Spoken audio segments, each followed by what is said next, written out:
시간에는 용서하라는 예수님의 명령이라는 제목을 가지고 함께 말씀 나누도록 하겠습니다. 세상으로부터 교회가 많은 비난을 받습니다. 그런데 그럴 만한 이유가 있죠.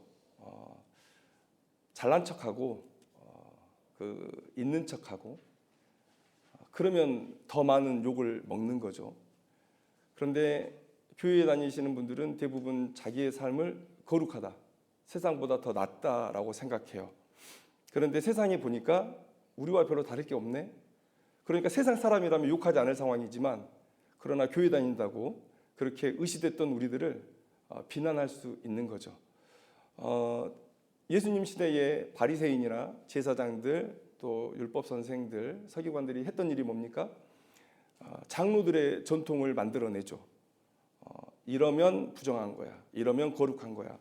그런데 만들어내는 것들이 대부분 자기가 할 수 있는 것들을 선택하죠. 자기가 못하는 건 선택하지 않습니다. 목회자들도 자기가 못하는 것 성도들에게 요구하지 않아요. 자기가 잘하는 것을 성도들에게 요구하죠. 그래서 정죄합니다. 너 왜 그거 못해? 믿음이 없는 거야. 그리고 자기의 권위를 세우죠. 예수님 시대에 그 율법 선생들, 제사장, 레위인들, 바리새인들 했던 일이 그거예요. 장로들의 전통을 만들어내요. 그건 하나님의 명령이 아니었습니다. 자, 밖에 나가서 뭔가를 만질 수 있어요. 그래서 내가 혹여 하나님의 율법에 어긋남이 있을까? 그래서 내 스스로가 손을 씻는다. 그건 너무나 아름다운 마음이죠. 그런데 그걸 율법으로 정해놓은 상황은 제사장 레위인에게 한정됩니다. 그런데 그걸 자기들이 하고 있다고 해서 너희들도 해야 돼 라고 만들어 놓은 거예요. 근데 세상 사람들이 그게 쉽습니까? 일하다 보면 흙도 만지고 나무도 만지고 난간도 만지고 벽도 만지고 누구와 접촉했을지 모를 사람도 만지는 거예요. 그러면 그 사람들 어떻게 해요? 항상 죄책감 속에 살아가죠. 그 죄책감을 먹고 살았어요. 종교인들이. 그래서 우리가 사실 용서라는 걸 잘 못합니다. 교회 다니는 사람들이 용서라는 걸 잘 못해요. 하나님의 사랑으로 또 용서하라는 명령을 받았지만 우리들이 제일 못하는 게 용서예요. 열심히 설교 준비해온 목사가 제일 못하는 게 용서죠. 열심히 준비 안 한 날은 괜찮아요. 졸아도. 그런데 열심히 준비한 날은 졸면 화나죠. 내가 어떻게 준비했는데. 다 그럴 거예요. 내가 어떻게 신앙생활하고 있는데, 내가 어떻게 거룩하게 살고 있는데, 내가 얼마나 너희들과 다른데, 이런 전제하에서 우리가 사람을 바라보고 판단하기 때문에 우리가 용서를 잘 못합니다. 그래서 더 비난받죠. 다른 사람이면 안 받을 것 같은데 우리는 더 비난받습니다. 그런데 이 시대는 더욱더 용서를 보기 힘든 세상이 된 것 같아요. 참으면 병된다, 참으면 바보다 이런 얘기를 많이 하죠. 어느 정도는 일리가 있습니다. 내 마음의 그릇에 크기가 있을 텐데 그 안에 모든 부정적인 감정들을 담아내면 결국은 넘치는 날이 있을 거고 그런 것들이 나를 분명히 탈이나게 할 거예요. 또 내가 항상 참으면 사람들은 나에 대해서 이렇게 판단할 거예요. 저 사람은 저래도 되는 사람. 그래서 항상 멸시와 모욕을 당하고 이용당하고 그래서 바보가 되는 거죠. 그래서 그런 두려움 때문에 사람들은 더 참지 않습니다.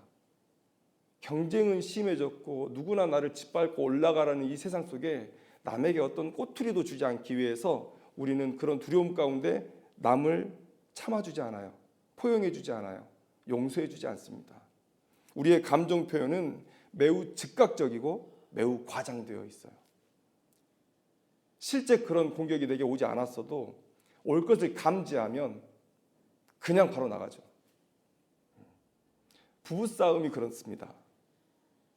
부부싸움을 처음 결혼해서 하면 다 처음 걸어가 본 길이잖아요. 싸움의 과정도 잘 몰라요. 그런데 한 5년, 10년 살다 보고 부부싸움 한 10번, 100번 하다 보면 내 아내가 내 남편이 이렇게 얘기했을 때 이게 어느 정도 상황이고 그 다음에 어디로 갈 줄을 알게 되는 거예요. 예상이 돼요. 그러니까 그 얘기를 듣기 전에 먼저 치죠. 더 과장해서 표현하죠. 이게 우리의 삶이죠. 세상에 대해서도 그러하다는 거예요. 화가 나면 두꺼비가 이 울음주머니를 크게 부풀리잖아요. 그렇게 살아가요. 너 나 건드리지 마. 너 나 건드리지 마. 용서 안 할 각오가 되어 있어. 이런 마음으로 우리가 살아갑니다. 그런데 오늘 우리가 본문에서 보다시피 우리는 예수님께서 우리에게 용서의 명령을 내리셨다는 것을 알고 있어요. 용서해야 되는 사람입니다. 그래서 요즘 화낼 일도 많고, 그래서 이 예수님의 명령을 잊고 있었던, 아니 어쩌면 외면했을지도 모르고, 또 세상에서 너무 많은 공격을 받아서 내가 방어 기제로서 용서하지 않아야지 이런 마음을 먹었을지도 모르겠지만, 그러나 오늘 이 말씀을 통해서 용서하는 예수님의 명령이 우리 마음 가운데 다시 불일듯 일어나기를 소망하고, 우리가 정죄하는 사람이기보다는 품어주고 포용하고 용서하는 그런 사람이 될 수 있기를 소망합니다. 자, 오늘 본문을 보면 예수님은 명확하게 용서에 대한 말씀이라고 베드로와 또 자신의 입을 통해서 말씀해주고 있습니다. 21절 말씀을 보면 주여 형제가 내게 죄를 범하면 몇 번이나 용서하여 주리이까? 7번까지 하오리이까? 이렇게 베드로가 말했어요. 그러니까 예수님께서 말씀합니다. 7번을 70번까지라도 하라. 490번만 하라는 게 아니고 그냥 나를 만나러 오는 그날까지 계속 용서만 하고 살라는 그런 예수님의 말씀이에요. 그러면서 비유를 들어 말씀하십니다. 이게 두 가지 이야기가 있는데, 임금과 종 사이에 있었던 일이 있고, 그 다음에 탕감받은 그 종과 그 동료 사이에 있었던 일을 두 가지를 기록하고 있습니다. 어떤 임금이 있는데 그 임금이 한 종에게 1만 달란트를 빌려줬어요. 결산할 때가 이르렀는데 그 종을 불러서 빚을 갚으라고 했더니 그 종이 갚을 능력이 없다라고 했습니다. 결산 때에 갚기로 한 약속을 어긴 건 종이죠. 그래서 그 임금이 합당한 명령을 내렸어요. 그 몸과 아내와 자식들과 모든 소유를 다 팔아 갚으라. 그런데 그 종이 엎드려 절하며 갚겠다고 했다는 거예요. 한 번만 봐달라. 그래서 임금은 불쌍히 여겨서 1만 달란트의 모든 빚을 탕감해 주었다. 이 얘기가 첫 번째 일부의 이야기고, 두 번째는 뭡니까? 그 빚을 탕감받은 그 종이 룰루랄라 기분 좋게 나오는 중에 자기에게 100데나리온 빚진 자를 만났다는 거예요. 여러분, 우리가 노름판에 가도 개평을 주죠. 그렇죠? 그 다음에 우리가 물건을 많이 사면 할인도 해주잖아요. 그런데 지금 1만 달란트를 탕감받은 사람입니다. 그런데 100데나리온 빚진 자를 만났어요. 그럼 여러분 예상할 때 어떤 행동을 예상할 수 있습니까? 너도 갚지 마. 이럴 수 있죠. 그런데 이 사람은 악해요. 성경에 보면 여러 가지 악한 이유가 있는데 뭐라고 표현합니까? 그 동료예요. 동료. 자기 동료. 그 빚진 동료가 갚겠다고 해요. 그런데도 막무가내예요. 만나자마자 붙들고 목을 잡고 빚을 갚으라고 채근했어요. 갚겠다고 했습니다. 엎드려서 갚겠다고 했어요. 그런데 끌고 옥에 가두어 버렸어요. 이 사람은 법관이 아니죠. 그러니까 이 사람이 부자여가지고 자기 집에 옥을 가지고 있는 사람이 아니에요. 감옥을 보디발처럼 자기 집에 옥이 있는 사람이 아니에요. 그럼 뭡니까? 법정에 소송했다는 얘기죠. 소송에서 이 사람을 갚을 게 없는 이 사람을 결국 옥에 넣어버리는 그런 일을 했다는 거예요. 그랬더니 누가 화가 났습니까? 그 동료들이 화가 났다는 거예요. 그 동료들이. 지금 이분은 동료들 사이에 있었던 일이에요. 그러면 우리가 인지상정이라고 동병상련이라고 같이 고생하는 사람들을 조금 배려해 줄 필요도 있잖아요. 그러니까 이 종이 더 악한 거예요. 동료인데, 그리고 그 많은 빚을 탕감받은 사람이 이 정도의 호의도 베풀지 못했다. 여러분 1만 달란트와 100데나리온의 차이는 60만 배입니다. 60만 배. 그런데 그 100데나리온을 탕감해 주지 못했다라는 거예요. 그랬더니 그 소식을 들은 임금이 화가 나서 1만 달란트 빚 다시 갚아. 그리고 그도 옥에 가둬버렸다. 이렇게 말씀하고 있어요. 그런데 이 말씀을 읽으면 몇 가지 의문이 듭니다. 지금 시대에서 이 말씀을 읽으면 도저히 이해할 수 없는 부분이 세 가지가 있어요. 첫째는 뭐냐면 왜 왕은 1만 달란트를 탕감해 주지? 이런 일은 사실 없죠. 자, 두 번째는 뭡니까? 왜 1만 달란트 탕감받은 자가 100데나리온을 탕감해 줘야 돼요? 그 말이 안 되잖아요. 1만 달란트 탕감받는 임금과 나와의 일은 나와 내 동료 사이에 있었던 이 100데나리온을 빚진 일과는 별개의 사건이에요. 그러니까 내가 1만 달란트 탕감받았다고 해서 내가 100데나리온을 탕감해 줄 이유가 없는 거예요. 그럼 세 번째 이게 있죠. 세 번째는 왜 이미 탕감을 해준 빚을 다시 살리는가? 여러분 일사부재리 있잖아요. 일사부재리.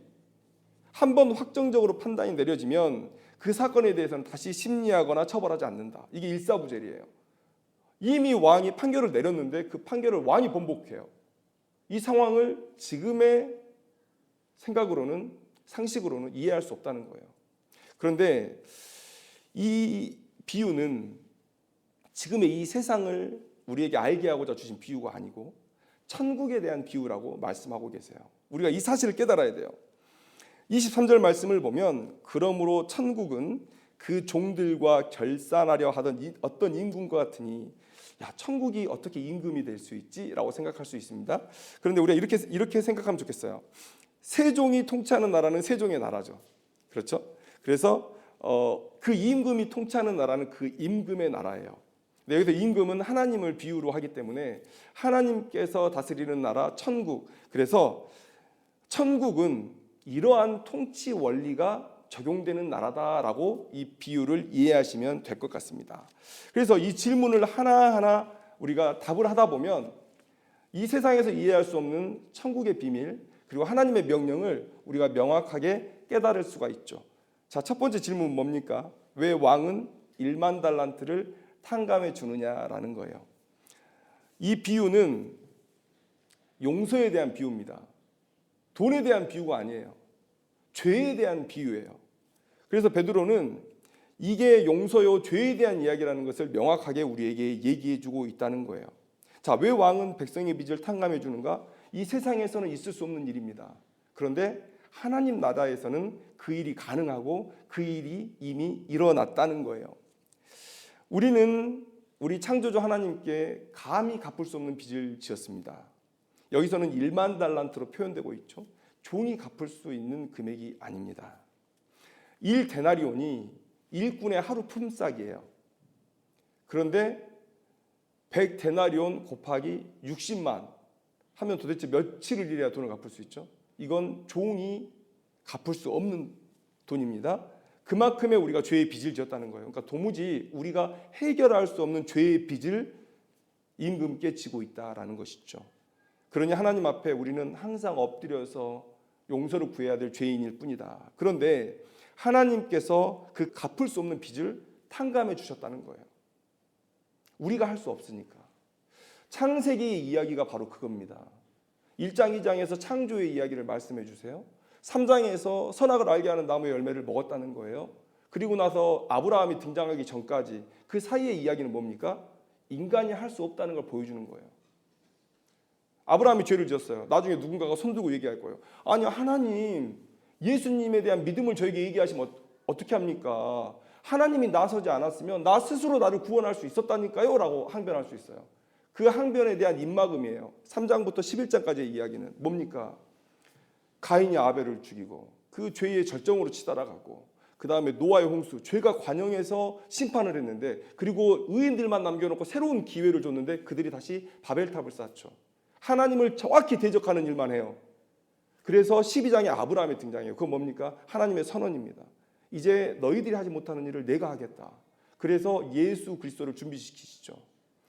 이삭을 번제로 바친 사건은 하나님께서 자기 아들을 속죄제물로 드리겠다는 구원의 청사진이에요. 자, 그래서 바로 하나님께서 그 갚을 수 없는 빚을 자기가 홀로 일하셔서 우리의 죄의 빚을 탕감해 주셨죠. 성경에 있는 하나님의 나라에서 일어나는 일이에요. 이 세상에서는 일어나지 않는 일. 그래서 우리는 이해할 수 없는 게 당연해요. 이런 임금은 세상에 없습니다. 이런 정치인은 세상에 없습니다.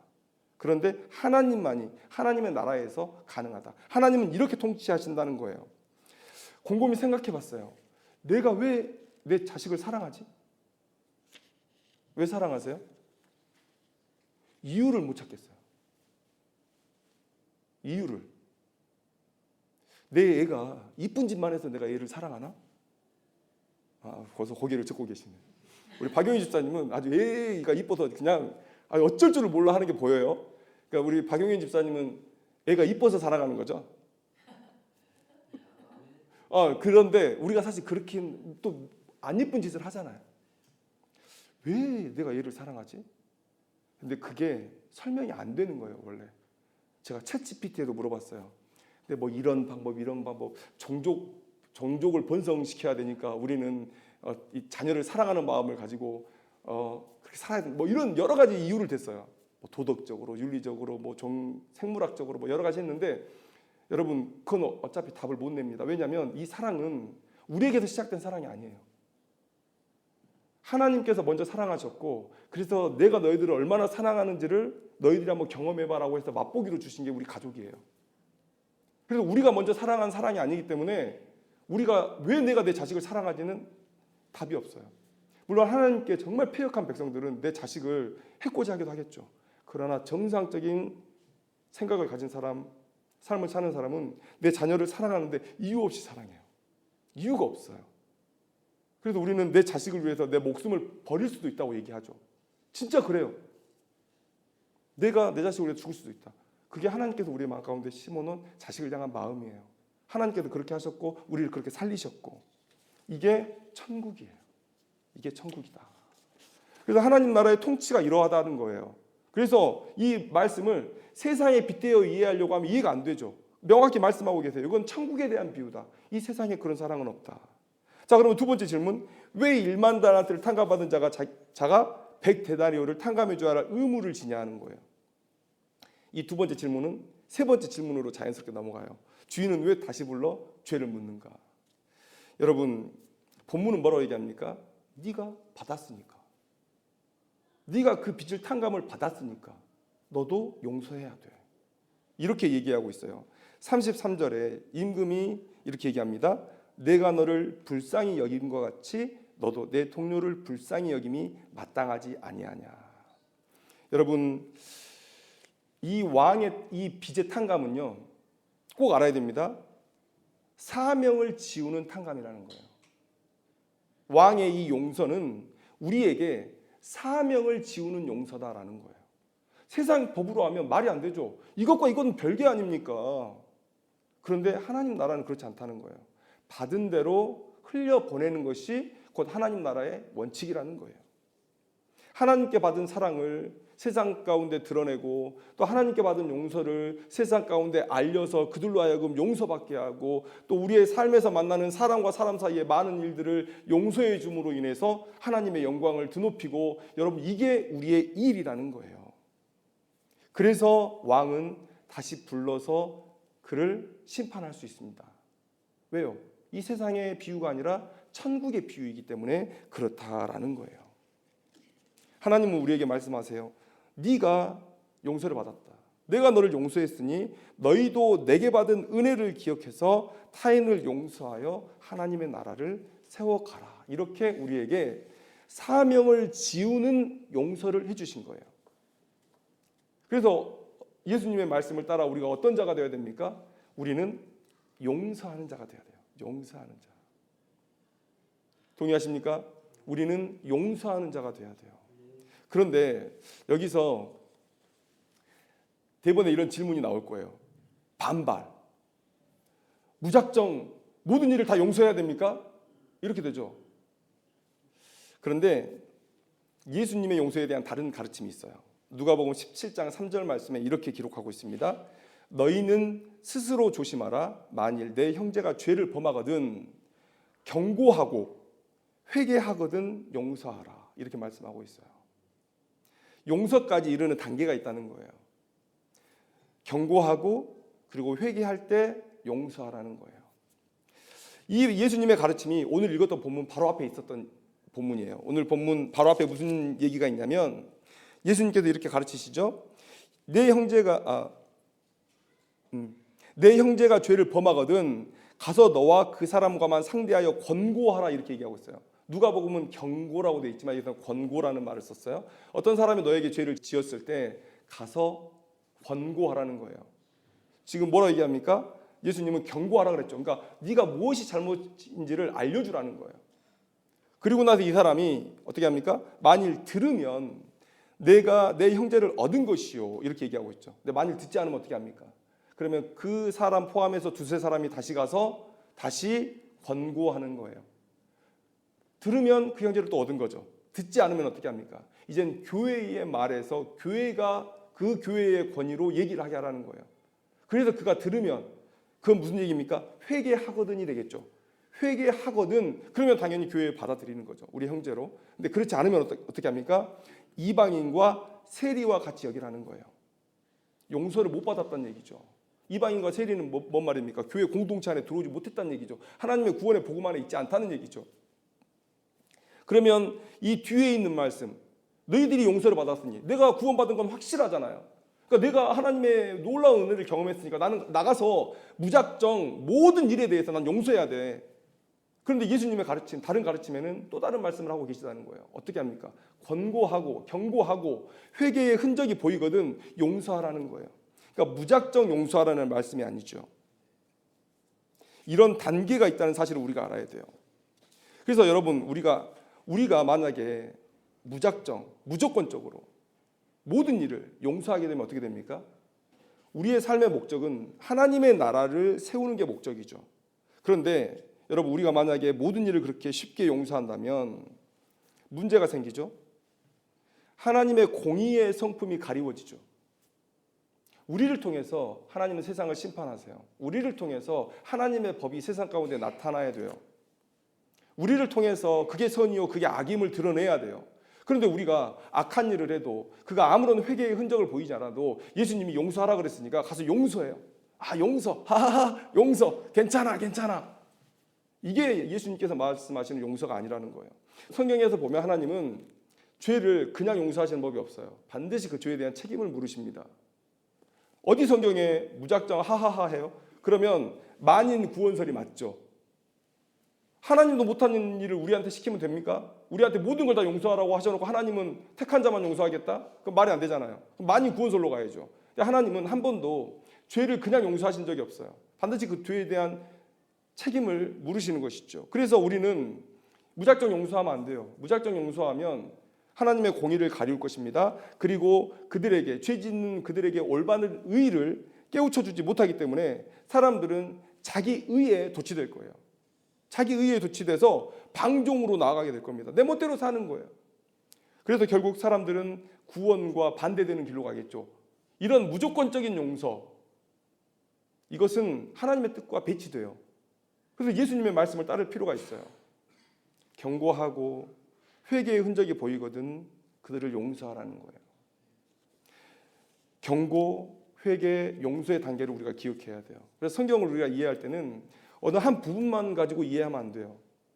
사랑, 성경은 사랑을 뭐라고 얘기하고 있는지 어느 한 구절만 갖고 얘기하는 게 아니라 용서, 성경 전체는 용서에 대해서 우리에게 어떤 가르침을 주고 있는지를 우리는 알아야 된다는 거죠. 그러면 여기서 제가 여러분들에게 권면하고 싶은 게 있습니다. 여러분, 용서도 실력이 있어야 하는 거예요.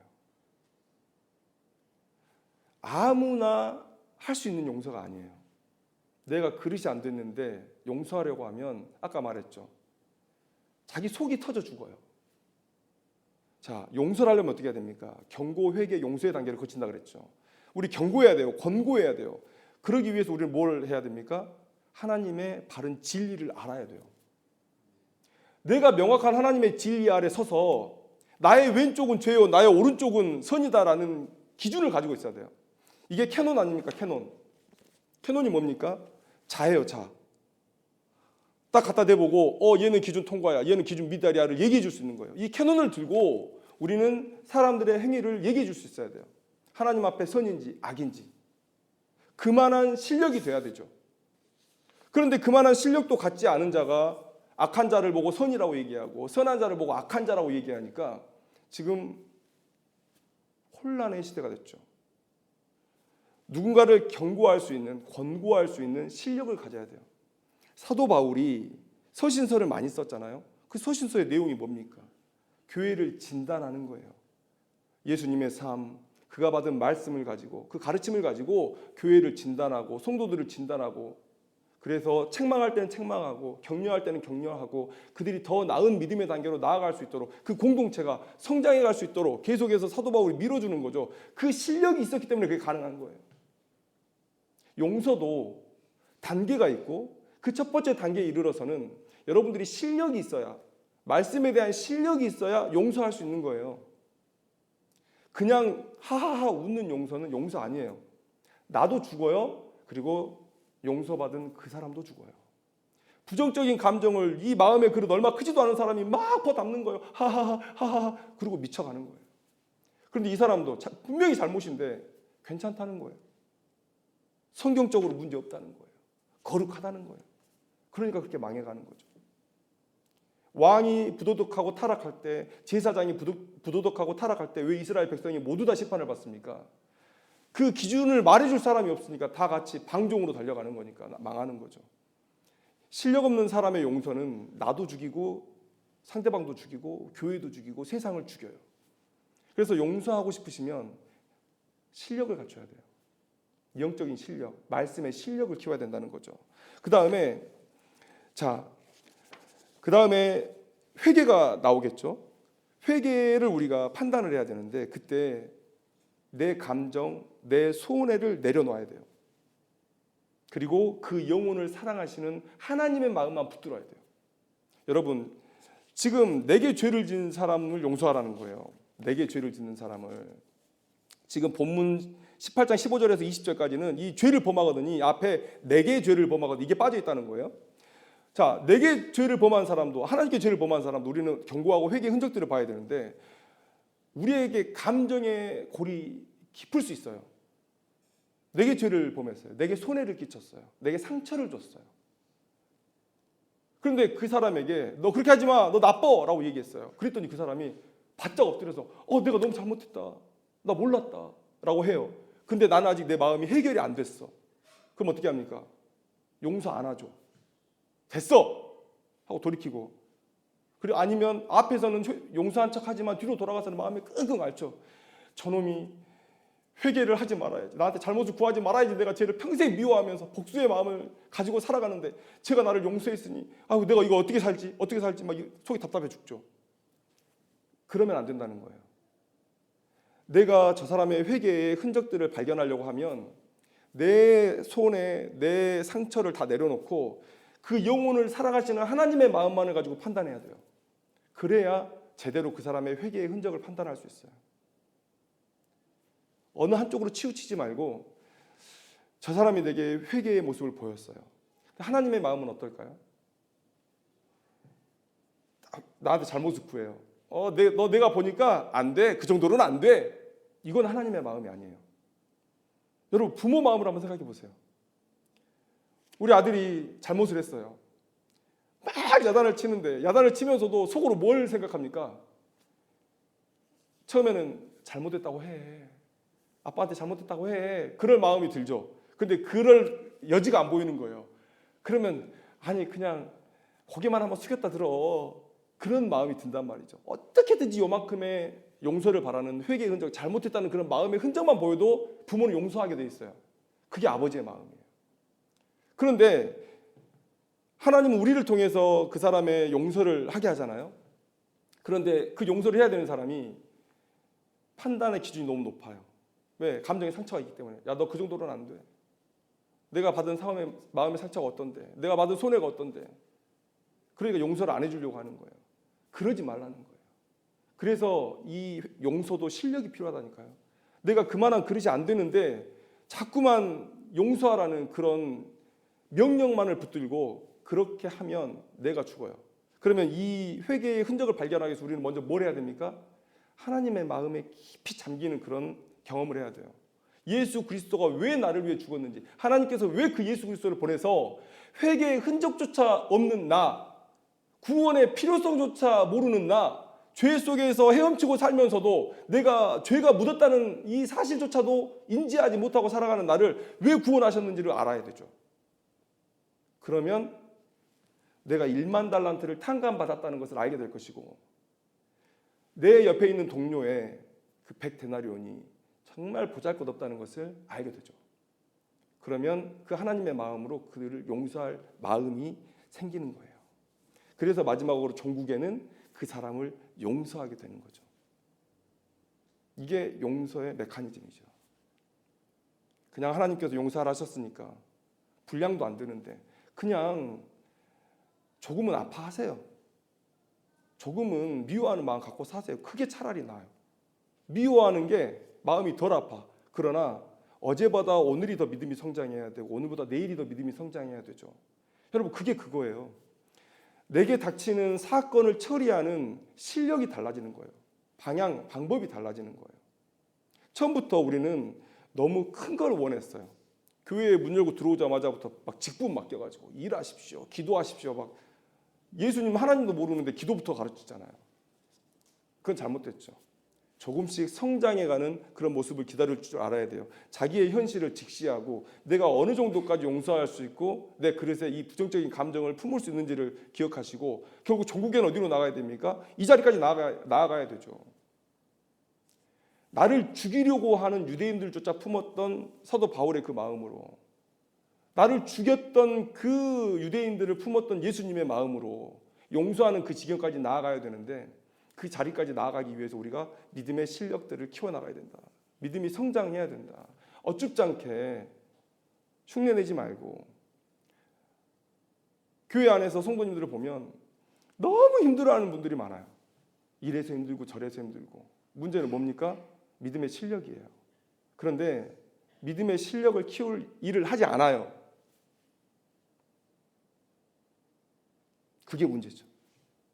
오늘 용서하라는 예수님의 명령을 새기고 이 자리까지 나아갔으면 좋겠어요. 예수님의 경고를 한번 들어보세요. 얼마나 두렵습니까?